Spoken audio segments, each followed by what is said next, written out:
como en todo, pues sabemos que hay algo bueno y algo malo, ¿no? En diferentes casos. Em, con los servicios educativos pasa lo mismo. Con los servicios educativos pasa lo mismo y, y pues es fácil de identificar cuando algo está ética o moralmente bien o mal visto dentro de este ámbito. Y pues ya es donde pasamos a los subtemas siguientes. Ok, yo les voy a explicar acerca de las implicaciones ambientales y su relación con la ética. En las escuelas de la educación básica en México, la educación ambiental presenta múltiples dificultades, desde el desconocimiento de sus objetivos hasta la carencia de una disminución ambiental en el nuevo modelo educativo, entre otros aspectos que dificultan la práctica del docente de la educación ambiental. La educación ambiental contribuye a lograr estos objetivos que se presentan en pantalla. Nada más voy a comentar solamente algunos, que es llamar la atención sobre los problemas ambientales, proporcionar elementos para la participación y toma de decisiones, fomentar las actitudes y valores ambientales, contribuir la formación de una conciencia ambiental y sustentable, desarrollar una ciudadanía ambiental que sea consciente de los derechos y las responsabilidades ambientales, entre otros. Pueden pasar. Gracias. Nosotros decidimos comentar que la importancia de la educación de los niños y jóvenes tiene un reconocimiento universal, pero no así la educación ambiental. A pesar de que los cambios en las condiciones ambientales son evidentes, como la pérdida de suelos fértiles o la disminución de la biodiversidad, no existen en varios sectores de la sociedad la intención de analizar y o estudiar las causas de estas condiciones. Esto se debe a gracias a las exigencias de un modelo de mercado que exige ciudadanos competentes para enrolarse en las actividades productivas. Y esto se deja a un lado o se deja en un segundo plano aspectos tan relevantes como el conocimiento de las causas y consecuencias de determinados tipos de relaciones de los seres humanos con el medio ambiente. También concluimos que la educación ambiental debe privilegiar la formación humana y esperar con ello que existan comportamientos proambientales. Aún en el caso de la misión educativa, cambiará su centro al comportamiento y no al desarrollo. Los educadores o expertos ambientales deben de conocer y reconocer que el comportamiento humano es complejo y por lo tanto no deberían limitar a proveer información, establecer reglas y normas de comportamiento. La educación ambiental comprende aspectos que pueden ser desarrollados con mayor profundidad en los niveles educativos subsecuentes. Sin embargo, no todos los niños y jóvenes tendrán esa oportunidad. En la educación básica no se trata como de buscar a alguien que tenga conocimiento o especialistas en educación ambiental, sino informar el ambiente para los niños y los jóvenes con el cual puedan ser parte de una sociedad comprometida en superar los problemas ambientales.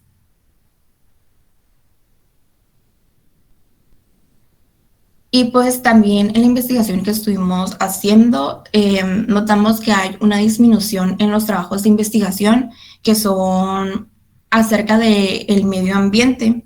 Y esto ha hecho que los niños ya no se interesen por todo lo que está pasando en este sector, que es pues todo relacionado con la flora y con la fauna y todo eso. Y esta situación a nivel básico, nosotros sugerimos que debe de revertirse, ya que pues en esta etapa es cuando los niños se pueden inculcar más en las actividades y los valores ambientales.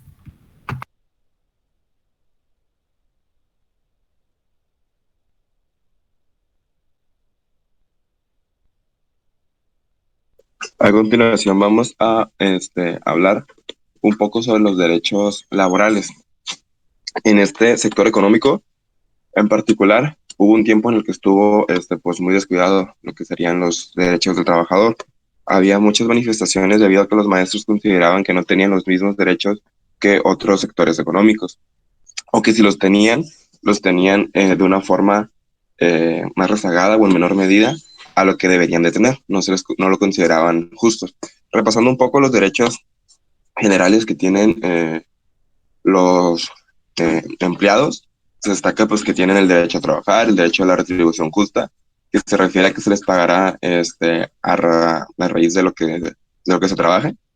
Tienen derecho a la capacitación, derecho a las condiciones dignas de trabajo, derecho a la preservación de la salud, es decir, que cuenten con un servicio médico, entre comillas, gratuito, derecho al bienestar, derecho a la seguridad social, derecho a la protección de su familia. Dentro de la protección de la familia va incluido que su familia también goce del mismo derecho de servicio médico gratuito, derecho al mejoramiento económico.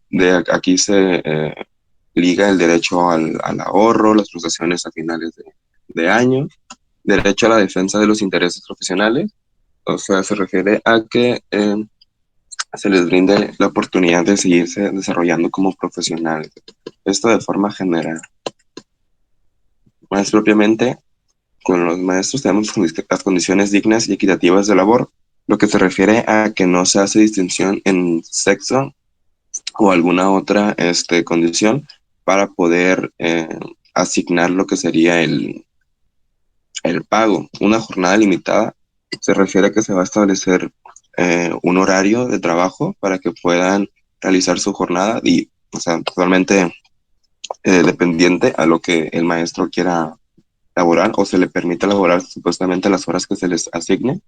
El descanso y las vacaciones pagadas van a tener este derecho laboral porque en muchas ocasiones no se les daba el descanso o no se les daban las vacaciones ya que no había otro maestro que pudiera cubrir esas áreas por los que se les realizan la programación adecuada para que no haya una falta y haya quien lo pueda cubrir.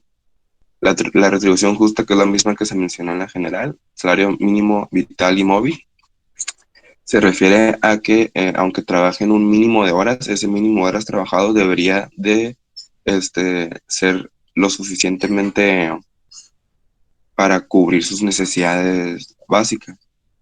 Igual la numeración por igual de tarea se refiere a que tanto hombre como mujer, dependiendo de su especialidad, van a tener una remuneración basándose en las horas, dependiendo pues del grado académico y el tipo de materia, pero mientras sea igual tarea, va a ser igual la remuneración. Protección contra el despido arbitrario. Esto se refiere a que los docentes no podrán ser despedidos únicamente por el criterio de algún superior, únicamente porque él así lo considere. Tendría que haber algo de por medio que justifique su despido, ya sea el incumplimiento de sus labores o alguna otra acción que esté en contra de sus principios como maestro. Estabilidad del empleo quiere decir que pues va a tener horas establecidas y que sus ingresos no van a estar variando debido a ya sea cambio de horas, cambio de materias, o sea que siempre tenga esta estabilidad de su empleo. Organización sindical libre y democrática se refiere a las organizaciones que tienen los maestros como la CENTE, las cuales pues, sirven para realizar juntas y poder entablar conversaciones acerca de cuáles son los objetivos, de dónde se piensa llegar, y el derecho a huelga. El derecho a huelga, como nos ha tocado a nosotros, tienen el derecho a poderse manifestar y dejar de laborar si consideran que es necesario, ya que es una de las formas en las que pueden exigir que se cumplan sus derechos.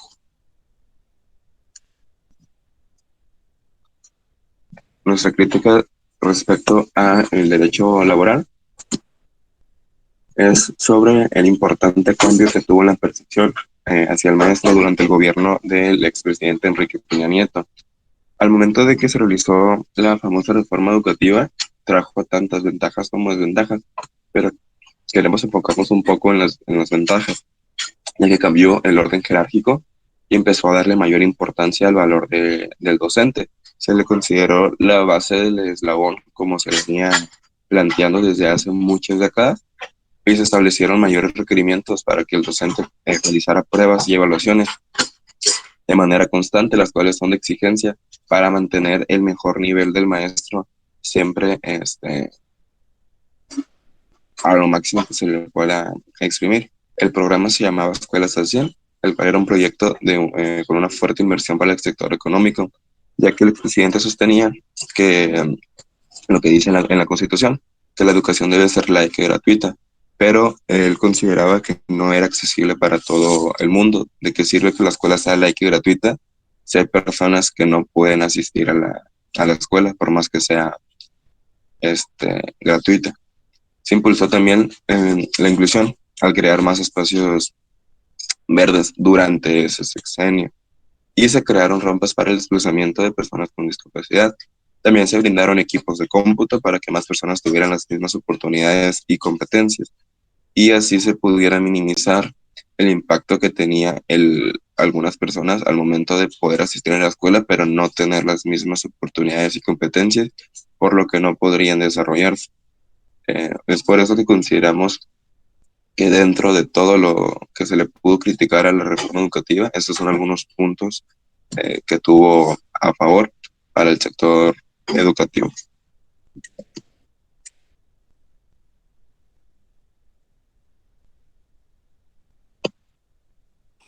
Bueno, em, la seguridad y salud del trabajador depende directamente de los derechos laborales de este mismo, pues dependiendo de cómo la institución o el patrón, que ya sea que esté en turno, cómo gestione pues esos derechos del trabajador, pues va a depender, pues, o va a determinar más bien qué tan buena es la seguridad del salud del trabajador. Em, la SEP indica que lo de seguridad y la salud del trabajador es de orden público y se aplica a las dependencias, entidades, trabajadores al servicio civil y demás de toda la República. Y la seguridad social de los trabajadores es de régimen obligatorio y de régimen voluntario. Esto quiere decir que en el régimen obligatorio es que una persona es afiliada por su patrón o por la institución eh, por por tener relación laboral de manera subordinada y remunerada. Por eso lo obliga a que esté asegurado. Y el régimen voluntario es que el instituto permite que se contraten seguros que no están permitidos en el marco legal, que no están en el marco legal, perdón, y pues que esté a voluntad de las personas que estos mismos contratan esos seguros. Siguiente, por favor. Es obligación de cualquier institución o patrón establecer el seguro de salud, que este a su vez comprende lo que es la atención médica preventiva, la atención médica curativa de maternidad y la rehabilitación física y mental. También establecen seguros que rinden cuentas por la seguridad del trabajador, tales como seguros de retiro, seguros de cesantía en edad avanzada y vejez, seguros de invalidez y vida, programa de apoyo para la adquisición básica y de consumo para el hogar y servicios funerarios, entre otros. Nosotros llegamos a desarrollar esta crítica en manera de que en cuanto a materia de derechos de seguridad y salud a los trabajadores, son cosas que permiten pues, la realización de lo humano, ya sea que lo dignifica o se siente dichoso consigo mismo. Em, Algo que podemos considerar éticamente bueno es que se pueden valer por el cumplimiento de los derechos humanos. Em, Se puede llegar a considerar también que el uso de estas normativas a las instituciones, que obligan a las instituciones a asegurar a los trabajadores del sector educativo, se hacen porque literalmente pues están obligados a hacerlo. Pero nosotros nos preguntamos qué pasaría si realmente no estuvieran obligados a proteger su seguridad y salud de alguna forma. O sea, realmente eh, seguirían eh, va- seguirían protegiendo de alguna forma la integridad y seguridad de los mismos trabajadores, pues ahí es lo que, o sea, ahí dejamos la pregunta abierta y sería todo por ese tema.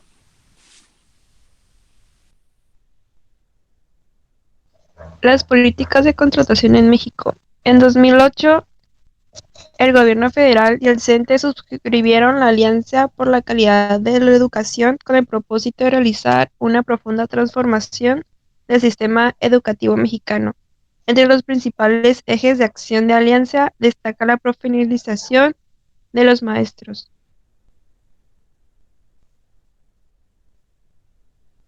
Estadísticamente hablando, al inicio del ciclo 2013-2014, 5 de cada docentes de escuelas secundarias y generales tenían contrataciones por hora. Casi 13% de 3/4 de tiempo y solo 10% trabajaba tiempo completo. Entre los docentes de secundaria técnica se observa una mayor proporción de plazas de tiempo completo, 18.1%, y de 3/4 de tiempo, 20.5%. En telesecundaria, casi la totalidad de los profesores se encuentra en esta mejor situación de contratación, pues el servicio está diseñado para operar con un docente por grado, y el tamaño de estas escuelas es relativamente pequeño. Además, es frecuente que los docentes no solo desempeñen tareas formativas, sino que además se encarguen también de la dirección de la escuela. Nuestra crítica es que el acelerado flujo de información, conocimiento y tecnología que caracteriza a la sociedad contemporánea, así como los cambios en las estructuras familiares, la modificación de los mercados de trabajo y la formación de los valores sociales, plantean presiones y desafíos para la docencia y su trabajo efectivo.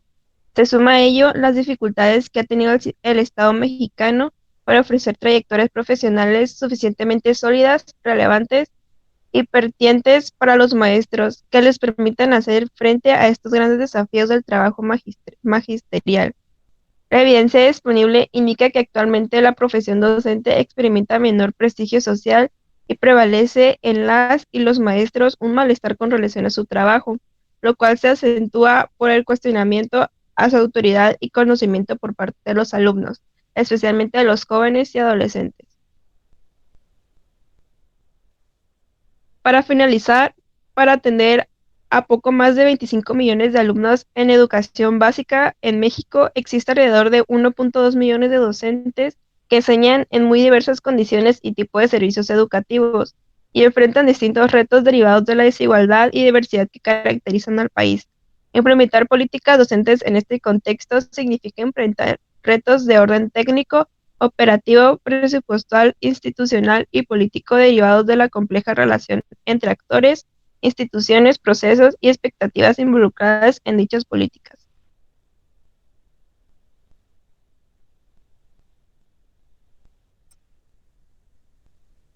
Continuando con lo mencionado de la distribución de la población docente, son estadísticas proporcionadas por INEGI para el cuarto cuatrimestre del 2019, donde podemos observar que del total de los maestros, a comparación del 2013, ahora el 70% de los docentes establecidos son del sexo femenino y tan solo el 29.3% de sexo masculino.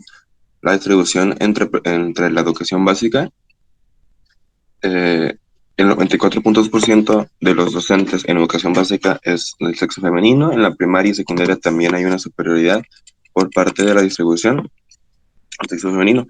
Y por parte de la distribución porcentual en los rangos de edades, notamos que la mayoría del rango de edad está entre los 30 a 39 años y llega hasta superar los 60 años.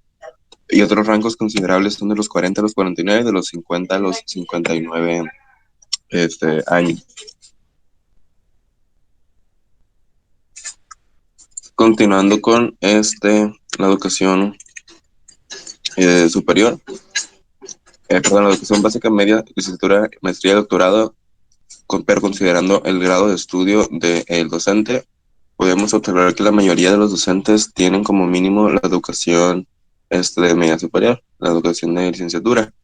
y otro porcentaje considerable tiene maestría y doctorado. Aquí la diferencia en los grados de educación entre hombres y mujeres es prácticamente el mismo. Para finalizar, nuestra crítica respecto a este sector económico, es importante mencionar que la distribución de la población desempeñada como docente es en su mayoría del sexo femenino, algo que no tiene ni más de 100 años de estar ocurriendo. Si consideramos que en la antigüedad no se les permitía tan solo estudiar a las mujeres, o si podían hacerlo, tenían que hacerlo separado de los varones, eh, el hecho de que esto está ahora prácticamente erradicado habla bien del avance de los derechos sociales en este sector económico. Es importante recordar que los derechos humanos son derechos de la mujer y los derechos de las mujeres son derechos humanos. Esto es algo que una vez mencionó la primera dama de los Estados Unidos en la conferencia sobre la mujer de Beijing en 1995. Y esto sería todo por parte de mi equipo respecto a la crítica al sector económico. Ok, pues han hecho una amplia presentación, una excelente presentación. Y sí, en el sector de educación se han obtenido pues avances que tenemos que perfeccionarlo, es verdad, pero sí se han tenido muchos avances y pues es un sector, pudiéramos decir, bastante noble. Y en cuanto a su comportamiento, su implicación con el medio ambiente, sí se necesita que el sector educativo se implique en mayor medida en esta labor del medio ambiente.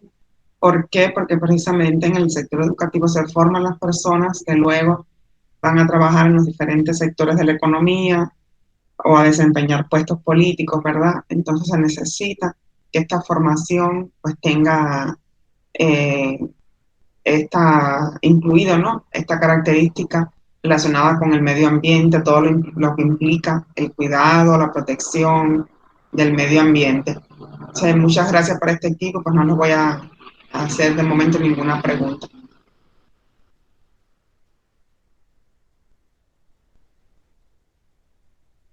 Rebeca, pues sí, pueden seguir entonces ustedes. Ok, ahorita.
Buenos días, nosotras vamos a presentar lo que viene siendo el sector de cultura y deporte.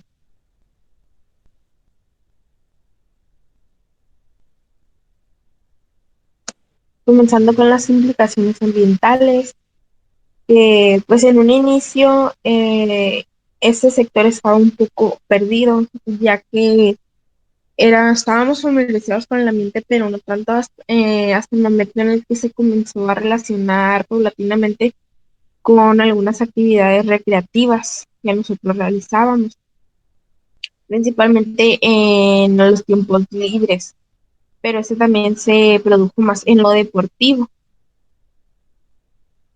Este, eh, pues todo estaba relativamente bien hasta que se comenzó a usar este recurso como un producto para las personas, generando también pues afectando lo que viene siendo el clima, que pues como nos damos cuenta para adaptar un territorio, un terreno para las necesidades de los deportistas, pues se requiere dañar el medio ambiente. Entonces, así fue cambiando todo un poco y las implicaciones ambientales también cambiaron con base al tiempo.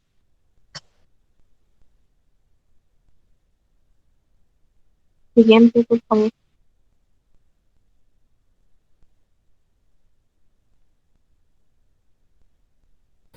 Ok, yo voy a hablar acerca de los derechos ambientales.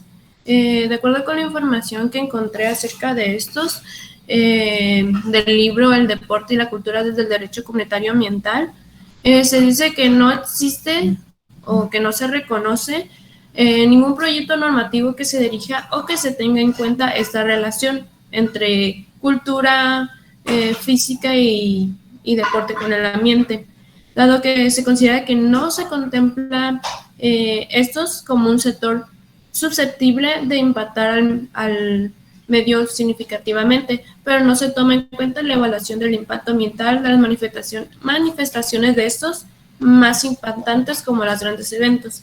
Esto se me hace muy curioso porque sí estuve investigando mucho y no encontré como tal derechos para proteger a las personas que están en ese sector y tampoco para proteger al ambiente.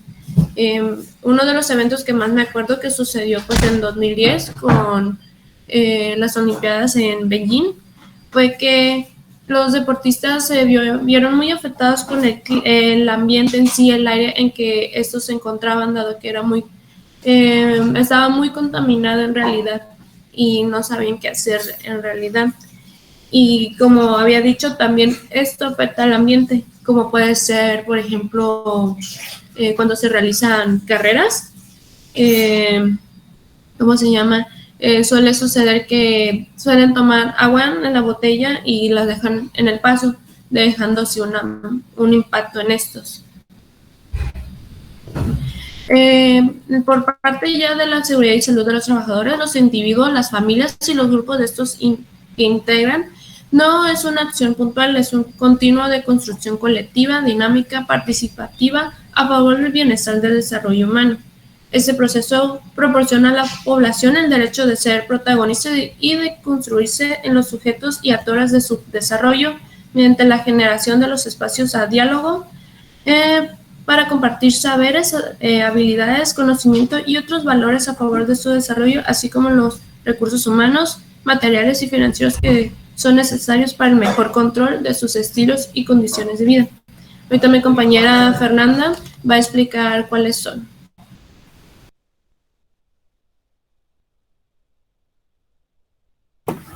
Estos más que nada se identifican en tres factores, que viene siendo el ambiente laboral, el ambiente psicosocial y la imagen corporativa, que viene siendo un modelo de la OMS para crear entornos laborales saludables.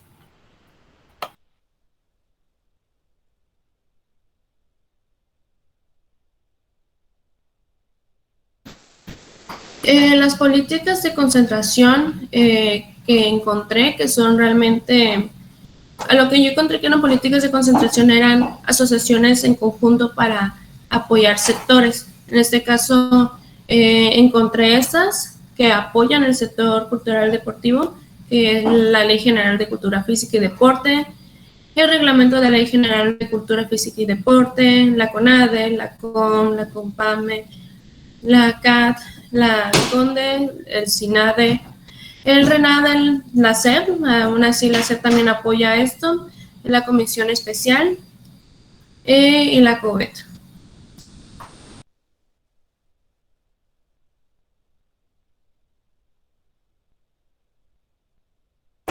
La inclusión en el deporte. Este es más que nada pues una oportunidad para enriquecernos, crecer y aprender mutuamente en vez de percibir la diversidad como una dificultad o más que nada una problemática.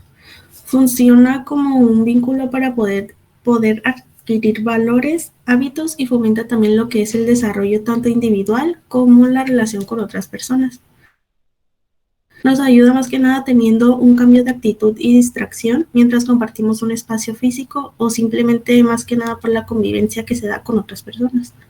En él se practican deportes entre personas con y sin discapacidad, debido a que además del bienestar físico y emocional que trae consigo, también mejora la calidad de vida y la inclusión social a través del deporte.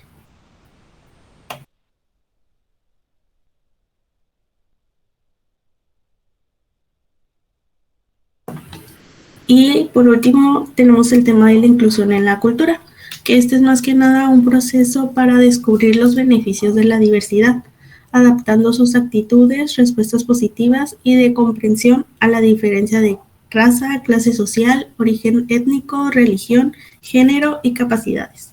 También se dice que es un proceso ecológico en donde la base es más que nada una cultura sustentada con valores que dirijan las políticas y las prácticas sociales, y también se debe de incluir la cultura organizativa y educativa sin distinción alguna. Esto sería todo por nuestra parte. Agregando una cosa acerca de este sector cultural y deportivo, mis compañeros y yo consideramos que es un sector realmente muy rezagado, muy olvidado realmente por nuestro gobierno, por nuestro país, dado que siempre se han presentado dificultades para las personas en ese sector con los apoyos y en todo ese sentido. Me ha tocado ver simplemente hace poco que en los lugares como aquí en el Parque Nuevo Sol, que son lugares donde son gratuitos, y la gente terminó entrenando medio oscuras, dado que ni siquiera hay servicio de luz bien en el lugar. O sea, los que se trabajan ahí ni siquiera tienen realmente la iluminación o cuentan con otros servicios realmente para funcionar bien. Entonces, realmente es un sector muy olvidado por el gobierno. Muy bien, gracias por su presentación. Pues sí, me puse a pensar, ¿no? en este sector que aparentemente no tiene grandes implicaciones ambientales, ¿no? Aparentemente. Pero, sin embargo, sí habría que, pues aquí profundizar y quizás dirigir algún tipo de estudio para este sector. ¿Por qué? Porque igual utiliza recursos para el desarrollo de las actividades, ¿no? Hay deportes que requieren del agua o requieren de eh, espacios abiertos, ¿no? También requieren de implementaciones, equipos y demás que se utilizan, ¿no? Y que también pues conllevan un proceso de producción y de desecho al medio ambiente. Entonces sí sería pues aquí interesante ver este tipo de relación con estas cuestiones, ¿no? La utilización de los recursos por este sector.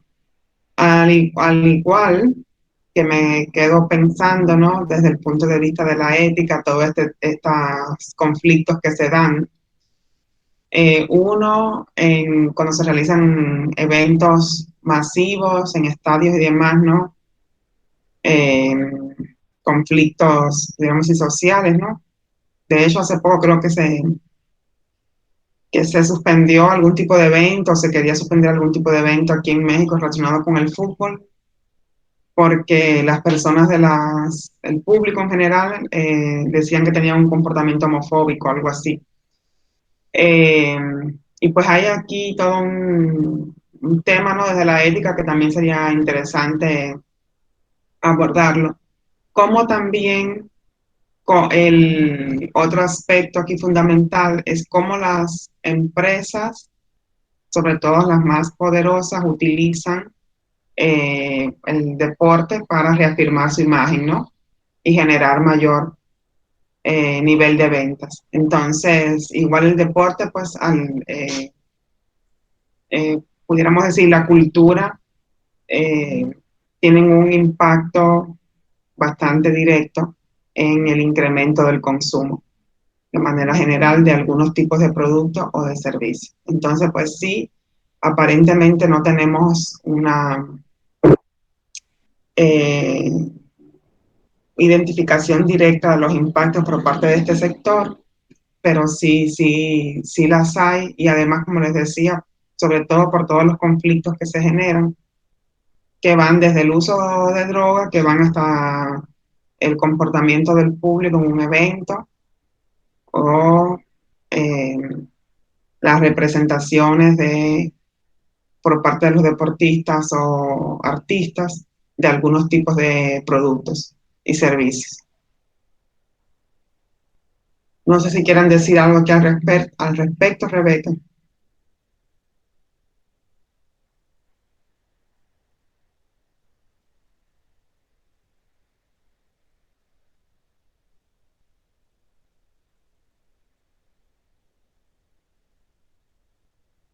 Pues parece que no, ¿eh? O alguien del equipo, si quieren agregar algo, decir algo.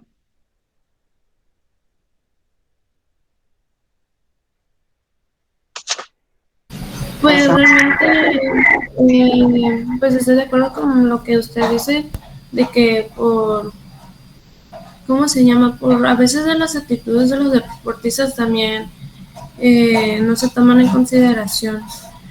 Me acuerdo también de una situación que el equipo eh, de fútbol aquí en México había hecho una fiesta, en la cual fue muy controversial porque había mujeres, pero pues cierto tipo de mujeres. Entonces, es un sector realmente que no se toma mucho en consideración, pero que aún así tiene un impacto grande. Ok, gracias, Rebeca. Pasamos entonces al equipo de Laura. Adelante, pueden presentar.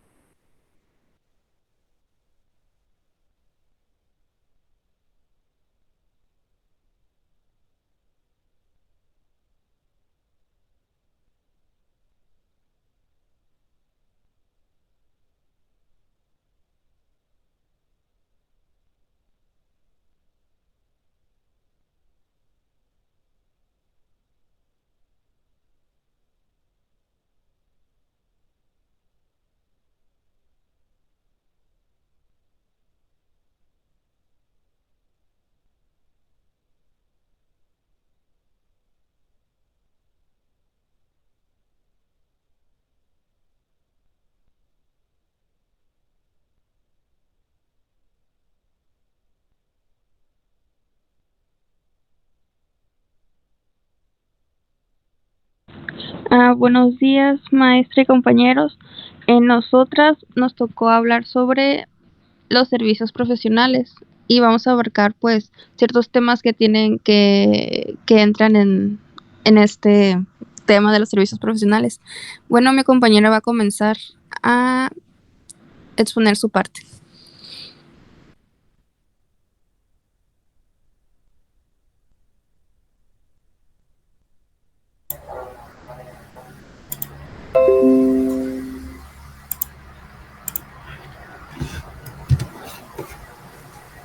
Bueno, los servicios profesionales son una industria que proporciona funciones técnicas que realizan trabajadores independientes o empresas especializadas en hacer este tipo de trabajos.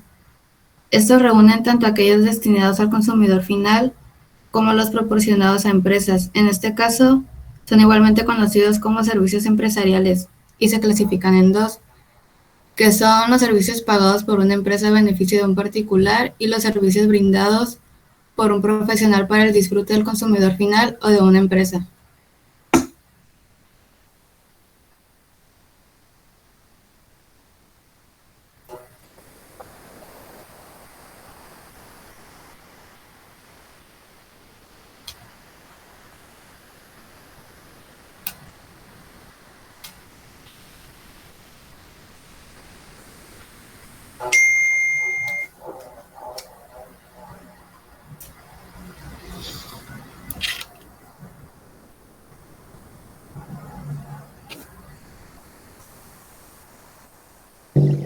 No las estoy escuchando, ¿eh?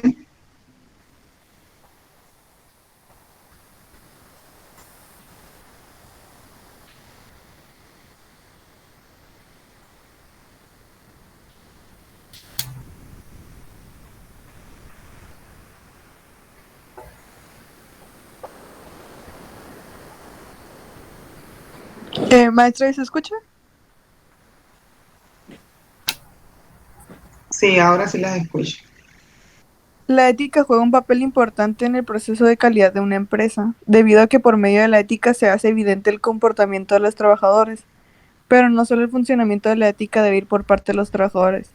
Se entiende que la ética se debe tomar el papel como el concepto técnico-económico que ayuda a la empresa a sobresaltar ante otras partiendo de la ética ambiental, que es algo indispensable y objetivo para hacer entrar parte de la competencia, aplicando el ámbito personal, social y económico para hacer de la ética ambiental un criterio que se ejecute por beneficios ante la sociedad, más no por una toma de conciencia dentro del concepto de desarrollo sostenible.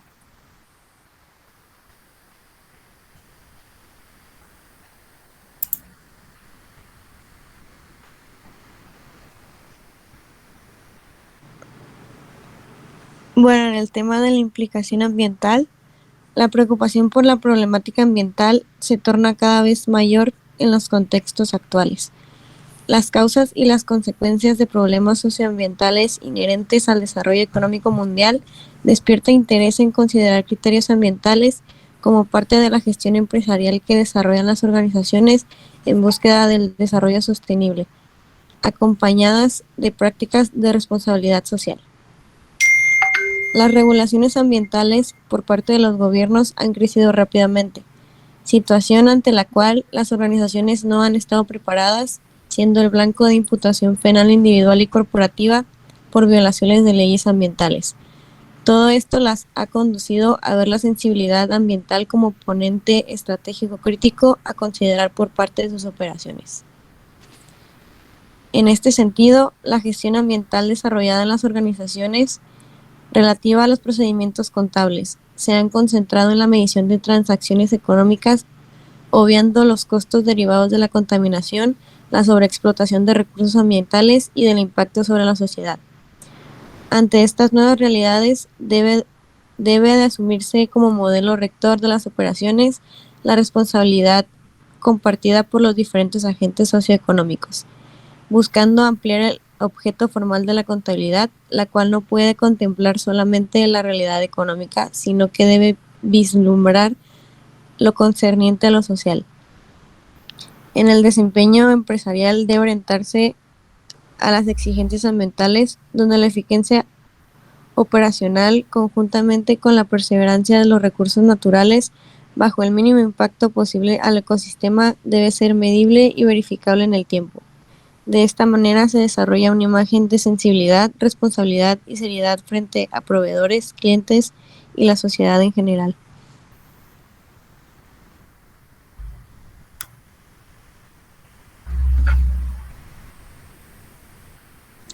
Bueno, yo voy a hablarles sobre la seguridad y sobre la salud dentro de este tema. Bueno, lo que viene en esta diapositiva fue sacado de la Secretaría del Trabajo y Previsión Social de México, y pues esta nos dice que la idea de seguridad es aquella que remite la ausencia de peligro o riesgo que puede haber en una, pues en el ambiente en donde estás en general. Y pues esto obviamente que te provoca una sensación de confianza y seguridad para ti mismo en donde estás. Y bueno, en el ámbito laboral, la seguridad implica el uso de las técnicas que permiten eliminar o reducir o prevenir de sufrir alguna lesión, ya sea de forma individual o ya sea, por ejemplo, en los daños materiales que puede causar los equipos mismos de trabajo, porque pues en muchas empresas es fundamental que haya estas maquinarias para la elaboración de los productos o del servicio que esta empresa brinda. Entonces es muy importante esto. Y pues en el tema de la salud, en términos generales, se puede entender como un estado en el cual siempre es posible como mejorar o estar bien, no, o sea, no caer como en mal. Y pues Esto implica y considera a los individuos relacionados entre sí y pues en el medio ambiente que viven y trabajan, o sea, que esté sano entre los compañeros y pues en sí en la área como tanto como interior y exterior de su trabajo. Y la OMS define la salud como un completo estado de bienestar en los aspectos físicos, mentales y sociales. Y ¿sí me escucho? Ah, sí. Bueno, entonces la OMS define la salud como un completo estado de bienestar en los aspectos físicos, mentales y sociales. ¿Qué quiere decir esto? No solamente se refiere como la salud en sí, en la ausencia de una enfermedad física, sino como también mentales, por ejemplo, el estar emocionalmente estable durante tu trabajo en donde estás y pues tener como en sí, ¿cómo lo puedo decir? Como una interacción con los empleados sana.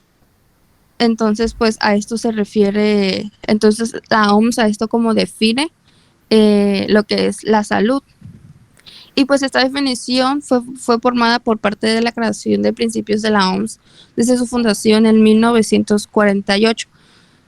Y pues en esta misma se reconoce que la salud es uno de los derechos más fundamentales de nosotros los seres humanos y que lograr el más alto grado de bienestar depende de la cooperación de los individuos y de las naciones, de la sociedad, y pues también entra esto de que es lo sanitario, lo higiénico y así. Siguiente diapositiva, por favor. Ahora entrando con más así en fondo con la salud. Bueno, esta fue información sacada de la Organización Internacional del Trabajo. Y pues en la constitución de esta misma, de la Organización Internacional del Trabajo, se establece que el principio de los trabajadores deben estar muy seriamente protegidos contra alguna enfermedad en general o pues las enfermedades profesionales y los accidentes resultantes de su trabajo. Entonces, siempre cada empresa debe tener como algo que cubra alguna enfermedad o algún daño que se pueda ocasionar dentro de. Entonces, pues, las normas de la Organización Internacional del Trabajo sobre la seguridad y la salud en el mismo proporcionan a cada gobierno, a cada empleado, a cada trabajador, los instrumentos necesarios para poder desarrollar tales métodos de trabajo y pues garantizar una seguridad de trabajo muy buena en ellos. Y por ejemplo, sí, y sería todo. Las políticas de contratación. Para que un servicio sea considerado como profesional, es indispensable que cumpla ciertas condiciones, siendo las principales el predominio del ejercicio del intelecto, conocimiento o la técnica, habilitación a través de una titulación académica, desarrollo de actividades directamente relacionadas con la profesión de quien se la ejecuta. En las disposiciones generales está la primera norma, que para los efectos de esta norma se entiende por servicio profesional aquella actividad o servicio que es realizado por personas físicas o morales que ostenta título académico o técnico que le faculte para el ejercicio de una ciencia, arte o especialidad en el ramo de la consultoría jurídica, contable, financiera, entre otras. La unidad médica o administrativa que requiere el servicio profesional deberá justificar por escrito la necesidad real y funcional a corto, mediano y largo plazo con el fin de ampliar sus recursos de manera eficiente. En estas dos normas me parecen importantes. Es necesario el título al momento del que profesional presenta el servicio. Tiene que trabajar con el fin de aplicar sus recursos de manera eficiente. También con el objeto de mejorar el funcionamiento de sus tareas asignadas, y no solo de esta manera, sino que el profesional tiene que actuar de manera con ética y realizar el procedimiento con diligencia, pericia y buena fe. También al momento de contratar se debe tomar en cuenta que la unidad que requiere el servicio solo va a describir su necesidad y lo demás va por cuenta del profesional. como hay un abogado llamado Juan José Chen que dice que cuando damos una presentación de servicios profesionales, quiere decir que el trabajo se ejecuta directamente de la persona contratada, es decir, no lo efectúa un tercero. De los contratos. En ningún caso y bajo ninguna circunstancia la vigencia de los contratos de prestación de los servicios profesionales podrá exceder del 31 de diciembre del ejercicio fiscal correspondiente. En aquellos casos en que el servicio tenga que continuar, se debe observar las disposiciones que sobre el particular establezca de la Subdirección General de Administración. Esta norma la puse porque no me parece muy adecuada en mi punto de vista. Se me hace poco ético que quede como que al aire de la disposición que establezca pues la subdirección, ya que deja ver o hace menos olvidado al servicio profesional. Y yo, bueno, en mi opinión, creo que deberían de dar más o menos una fecha estimada de que el servicio termine, y si no, en otro caso estipular como una norma de que al acabar la fecha, pues se puede volver a renovar el contrato o hacer uno nuevo.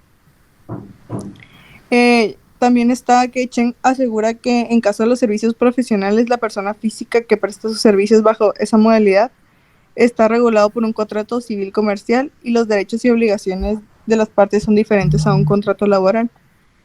Esto quiere decir que en el caso de los servicios profesionales se parte del supuesto de que ambos contratantes se sitúan en una condición de igualdad y pueden negociar libremente las pautas y condiciones que se llevará a cabo de una tarea. En relación a los servicios profesionales no existen las garantías mínimas propias de un contrato de trabajo, sino que únicamente aquellas partes que hayan convenido al inicio de la relación. El contrato de servicios profesionales puede ser verbal. Los contratos de estos servicios no pueden ser verbales porque tienen que estar por escritos. Si no, se puede correr el riesgo de que sea considerado un contrato laboral, y esto es debido a que el Código del Trabajo sí estipula que un contrato de trabajo puede acordarse de manera verbal en algunos casos. Sobre el salario, los prestadores de servicios tienen un buen pago. Previo al trabajo, a la hora del contrato, ambas partes pactan cuál será el pago o retribución. Por lo general, yo encontré que el salario puede ir desde los 2,000 hasta los 43,000, pero el sueldo base promedio en México es de 23,079 por mes. Estas estimaciones se basan en los sueldos enviados a Glassdoor por empleados con el cargo de prestador de servicios profesionales. ¿Consideras que este sector económico tiene implicaciones negativas en el trato a los trabajadores? Esta clase de servicios representa una forma viable de desarrollar un negocio propio sin las limitaciones propias de la economía. Asimismo, se vincula un mayor reconocimiento de su posicionamiento como experto y la oportunidad de abarcar rasgos más amplios de la especialización. Pero yo, investigando más a fondo y en otros videos, encontré de que aunque tienen un buen salario promedio, también tienen cosas negativas. Cuando no se ponen de acuerdo para el pago, se toman otros criterios externos, que sería la costumbre del lugar, el tipo de servicio prestado, la situación económica del cliente y la reputación adquirida del profesionista. Y en mi opinión, creo que es poco ético tomar de esas cosas para el pago, porque no se está tomando en sí el analizar el desempeño que tuvo el profesional durante su servicio, ya que están tomando el monto a pagar, depende a la especialización que tiene el profesional. También el que se dejen guiar por la situación económica o por la reputación que tiene me parece poco moral y un poco prejuicioso, porque se están guiando por las cosas, como ya dije, que no tienen nada que ver, y no me parece que sea un trato justo con todos los trabajadores. Pero eso es en algunos casos. Hay algunas instituciones que tienen buen sueldo y es como el promedio. Por ejemplo, la Secretaría de Desarrollo Agrario, Territorial y Urbano paga entre los 41,000 y 45,000 pesos al mes. Y también está Em,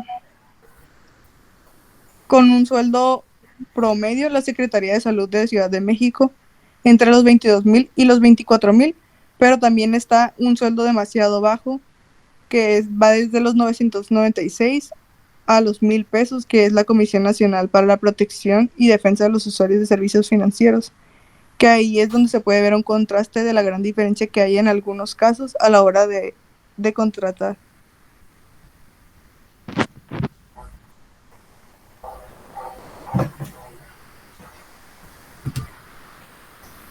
La inclusión laboral se sustenta en la igualdad de oportunidades y la plena participación social. Entre los beneficios que se obtienen con la inclusión laboral de personas con discapacidad se encuentran la mejora del clima de la empresa, derivado de que se reconoce en la diversidad de las personas la riqueza intelectual que cada quien puede aportar, además de contribuir a derribar los prejuicios y estereotipos de muchas veces. De forma inconsciente orientan las políticas institucionales. Y esto sería toda nuestra parte.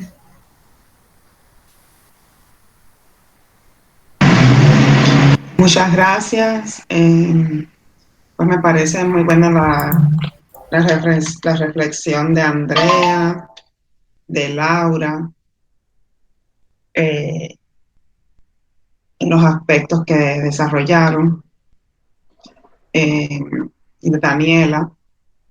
Entonces, creo que de momento no tengo ninguna pregunta para ustedes. Muchas gracias. No sé si queda otro equipo por presentar todavía. ¿Quién falta? Profe, mi equipo fue, pero Nicolás no pudo entrar porque tuvo que llevar a su papá al doctor. ¿Cómo? No te entendí. En mi equipo aún falta por exponer, pero faltó un compañero que tuvo que llevar a su papá al doctor. Y entonces, ¿cuándo pudieran ustedes presentar? Porque el jueves no nos vamos a ver.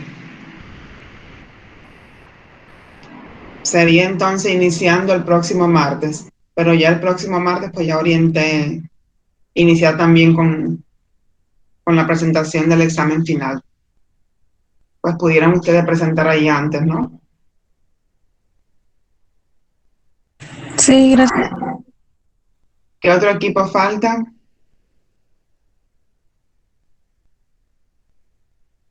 Ya voy a cerrar entonces con esta parte y voy a poner las notas en el Moodle.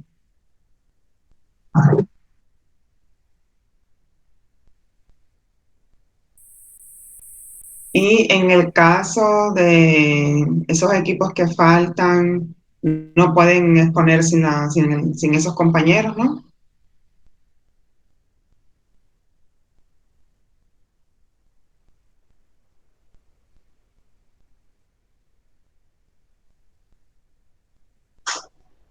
Bueno, entonces alístense para el martes próximo iniciar con ustedes.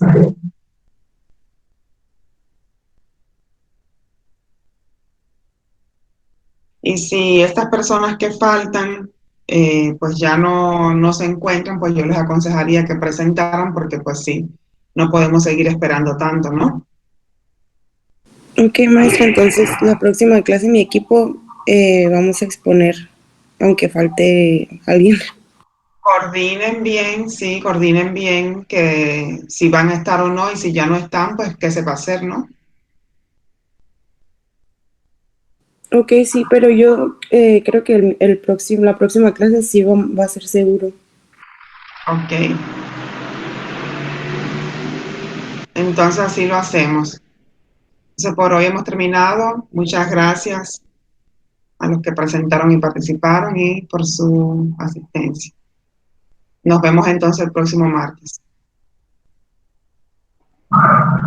Hasta luego.